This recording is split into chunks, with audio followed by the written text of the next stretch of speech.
नमस्कार दोस्तों, अगर आप क्लास 12th में बायोलॉजी के स्टूडेंट हैं तो आज का हमारा ह्यूमन रिप्रोडक्शंस आप चैप्टर जिसे हम फुल रिवीजन करेंगे वन शॉट इस वीडियो में।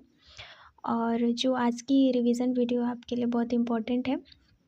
इस वीडियो को हम पूरा चैप्टर बोर्ड एग्ज़ाम्स के पॉइंट ऑफ व्यू से देखेंगे और इसमें जो शॉर्ट नोट्स हैं उनके साथ हम रिवाइज़ करेंगे ताकि एग्ज़ाम में कोई क्वेश्चन छूटे नहीं।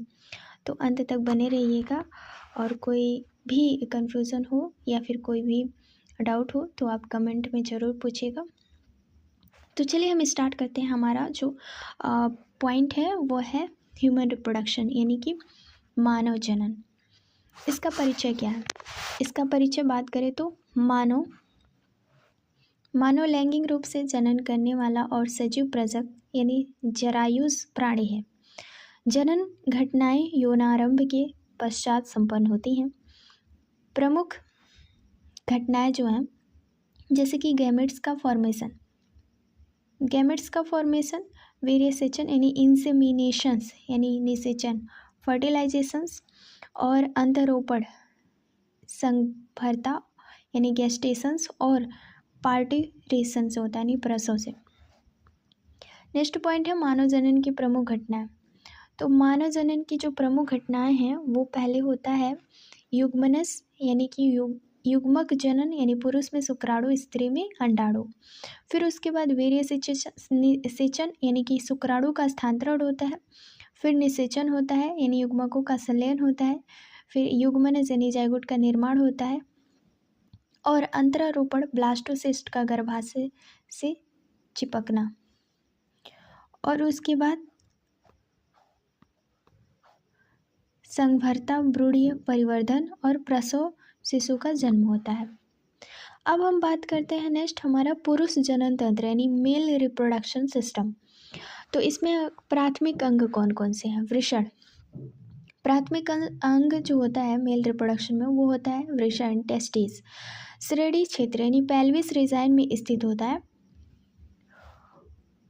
और इसमें अब बात करते हैं हम एक जोड़ा वृषण उदर गुहा के बाहर वृषण कोश और इसको हम सैक्रोटम में स्थित होता है। और वृषण कोश तापमान को शरीर से 2 से 2.5 सेल्सियस कम रखता है जो शुक्राणु जनन के आवश्यक है। नेक्स्ट है पॉइंट, प्रत्येक वृषण में 250 कक्ष होते हैं जिन्हें वृषण फलिका यानी टेस्टिकुलर लोब्यूल कहते हैं। वसैक में लंबाई 4 से 5 सेंटीमीटर, चौड़ाई 2 से 3 सेंटीमीटर होती है और यह है वृषण की स्ट्रक्चर। नेक्स्ट पॉइंट है वृषण की आंतरिक संरचना क्या है? प्रत्येक वृषण पालिका में 2 से 3 शुक्रजनक नलिकाएं यानी सेमीफेरस टिब्यूल्स होते हैं। शुक्रजनक नलिकाओं में 2 प्रकार की कोशिकाएं होती हैं, नर जर्म कोशिका शुक्राणु जनन जो अर्धसूत्रीय विभाजन में शुक्राणु बनाता है, सर्टोली कोशिकाएं जो जर्म कोशिकाओं को पोषण प्रदान करती हैं, और नलिकाएं यानी कि नलिकाओं के बाहरी क्षेत्र अंतराली अवकाश में लीडिंग कोशिकाएं होती हैं जो यहाँ पे है लीडिंग कोशिकाएं। ये लीडिंग कोशिकाएं होती हैं। लीडिंग कोशिकाएं पुंजन यानी एंड्रोजन हार्मोन्स का स्राव करती हैं। नेक्स्ट पॉइंट है हमारा पुरुष जनन तंत्र यानी सहायक नलिकाएं और ग्रंथियां। सहायक नलिकाएं एसेसरी डक्ट, वृषण जलिका, रेड टेस्टिस, शुक्रवाहिकाएं यानी वसा इंफ्रेंसिया, अधिवृषण यानी इपिडेमिस, शुक्रवाहक वास डिफरेंस, कार्य शुक्राणुओं का भंडारण एवं स्थानांतरण होता है। इसमें वॉल्वोयूथेरिक ग्रंथि का स्राव इसने ल्यूब्रिकेशंस में मदद करता है। अगर हम बात करें सहायक ग्रंथियों यानी सहायक ग्रंथियों के एसेसरी ग्लैंड किसे कहते हैं?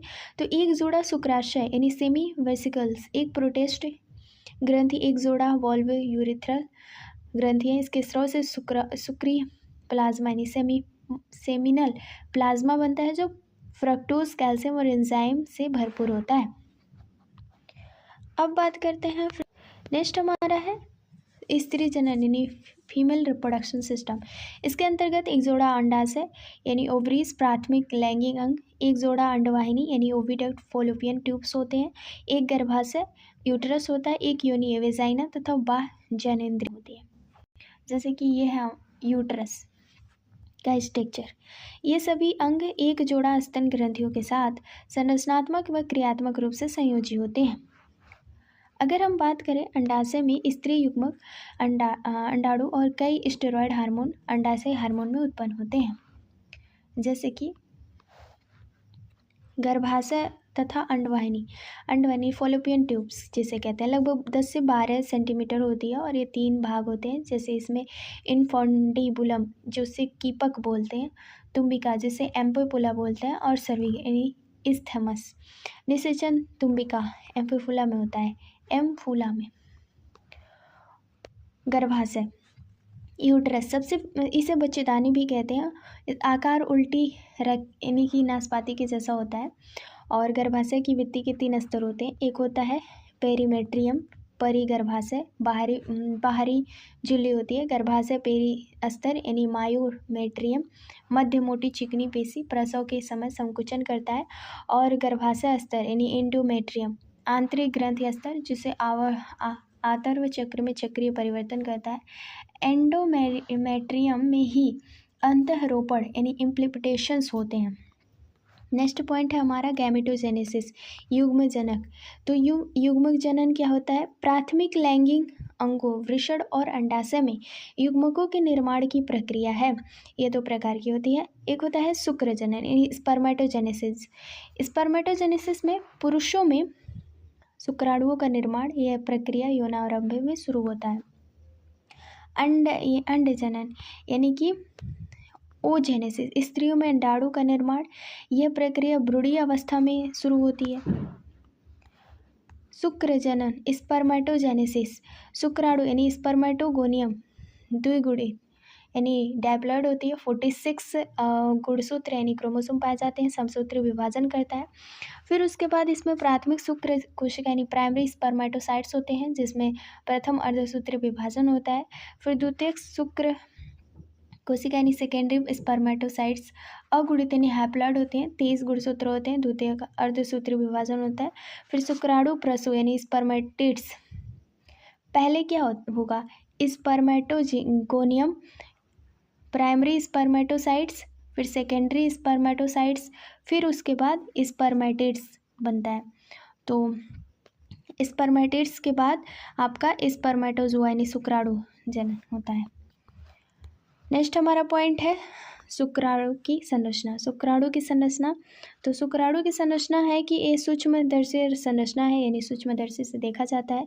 मुख्य 4 भाग होते हैं, शीर्ष, ग्रीवा, मध्य खंड और पूंछ। जैसे कि यहाँ पे फिगर में शीर्ष एक्रोसोम पाया जाता है शीर्ष के मध्य, और केंद्रक पाया जाता है मध्य खंड यानी बीच वाला पार्ट है, और माइटोकॉन्ड्रिया इसमें मौजूद होता है। यह है पूंछ, पूरा स्ट्रक्चर देखिए। अब यहाँ पे हम शीर्ष की बात करें तो इसमें अगुणित केंद्रक और एक्रोसोम होता है। एक्रोसोम में निषेचन के एंजाइम होते हैं। मध्य खंड में यानी मिडल पीस में इसमें माइटोकॉन्ड्रिया होते हैं और तैरने के लिए ऊर्जा प्रदान करते हैं। पूंछ यानी गतिशीलता प्रदान करते हैं। नेक्स्ट पॉइंट है अंडजनन यानी अंडजननी ओगोनियम नोट। भ्रूणीय जीवन में समसूत्री विभाजन यानी प्राथमिक अंडक प्राइमरी ओसाइट्स प्रोफेज फर्स्ट में अवरुद्ध होता है। प्रथम अर्धसूत्री विभाजन यौनारंभ पर होता है, और द्वितीय अंड यानी सेकेंडरी ओसाइट्स बड़ा होता है। द्वितीय अंडक मेटाफेज सेकेंड अवरुद्ध होता है यानी कि मेल प्लस। प्रथम ध्रुवीय पिंड छोटा होता है। द्वितीय अर्धसूत्री विभाजन शुक्राणु प्रवेश के बाद होता है। जैसे ओवम में फीमेल में बनता है तो द्वितीय ध्रुवीय पिंड होता है, और ये एक असमान विभाजन है। जन्म के बाद नई अंडजननी नहीं बनती है। नेक्स्ट आतर्व चक्र यानी मेस्ट्रुएशन साइकिल। तो इसमें मादा प्राइमेटो में होने वाला जनन चक्र है। अवधि 28 से 29 दिन। यौनारंभ में शुरू होने में रजोदर्श यानी मेनार्च कहते हैं। लगभग 50 वर्ष की आयु में बंद होना, इसे हम मेनोपॉज़ कहते हैं। प्रमुख प्रावस्था क्या होता है? तो इसमें ऋतुस्राव प्रावस्था यानी मेस्ट्रुअल फेज में 3 से 5 दिन होता है। पुटिकाएँ प्रावस्था यानी पॉलिकुलर फेज में, और अंडोत्सर्ज ओव्यूलेशंस 14 दिनों में और पित्त पिंड अवस्था ल्यूटियल फेज इसे कहते हैं। इसमें कुछ हार्मोन्स भी रिलीज होते हैं, जैसे कि हार्मोन्स में FSH, LH, एस्ट्रोजन और प्रोजेस्टेरोन, ये सारे हार्मोन्स इसमें निकलते हैं। नेक्स्ट हमारा निषेचन अंतःरोपण। इसमें हम अगर देखें इम्प्लीमेंटेशंस हैं, तो इसमें पहला है हमारा निषेचन यानी फर्टिलाइजेशन। नर और मादा युग्मकों का संलयन और अंडवाहिनी वाहिकाओं में तुम्बिका यानी कि एम्प्यूला क्षेत्र और निषेचन में द्विगुणित युग्मन जाइगोट बनता है, जैसे कि यहाँ पे दिया हुआ है। तो यहाँ आप इम्प्लीकेशंस की बात करते हैं, तो यहाँ पे युग्मनज में विदलन यानी क्लेवेज से 2, 4, 8, 16 कोशिकाएं कोरक खंड बनाती हैं और 8 से 16 कोरक खंड वाले ब्रूड को तुतक यानी मोरूला कहते हैं। मोरूला ब्लास्टोसाइट्स में बदलता है और ब्लास्टोसाइट्स का गर्भाशय इंडोमेट्रियम में अंतः स्थापित होना इम्प्लीटेशंस कहलाता है। अब बात करते हैं हम संघभरता और भ्रूणीय परिवर्धन। तो इसमें हमारा सबसे प्रथम होगा प्लेसेंटा। प्लेसेंटा यानी अपराग से कहते हैं। भ्रूण और मातृ शरीर के बीच संरचनात्मक और क्रियात्मक इकाई कार्य भ्रूण को पोषण और ऑक्सीजन की आपूर्ति, CO2 और अवशिष्ट पदार्थों को बाहर निकालना। यह HCG यानी प्लेसेंटा में HCG, HPL, एस्ट्रोजन जैसे हार्मोन स्रावित होते हैं और जो आपका HCG in urine confirms pregnancy यानी कि वहाँ पे कन्फर्म होता है। और भ्रूण का विकास माह के अनुसार 1 माह बाद हृदय का निर्माण होता है, 2 माह के अंत तक पाद और यानी कि पैर और उंगलियां विकसित होती हैं, पहली और तिमाही 12 सप्ताह तक प्रमुख अंग तंत्र का निर्माण होता है, 5वें माह गर्भ की पहली गतिशीलता, सिर पर बाल, 9वें माह के अंत पर गर्भ पूर्ण रूप से विकसित होता है। नेक्स्ट पॉइंट है हमारा प्रसव और दुग्ध स्राव यानी प्रसव यानी पार्ट्रिशन। संघभरता के अंत में गर्भाशय के बाहर यानी गर्भ के बाहर निकलने की क्रिया है और एक जटिल तंत्रिका तंत्र स्रावी क्रिया विधि है। गर्भ उत्क्षेपण प्रतिवर्ष यानी फिटल इजेशन रिफ्लेक्स से प्रेरित होता है। ऑक्सीटोसिन जो हार्मोन्स होते हैं वो हार्मोन्स गर्भाशय में तीव्र संकुचन कराता है। उसके बाद हम बात करते हैं दुग्ध स्रवण यानी लैक्टेशंस।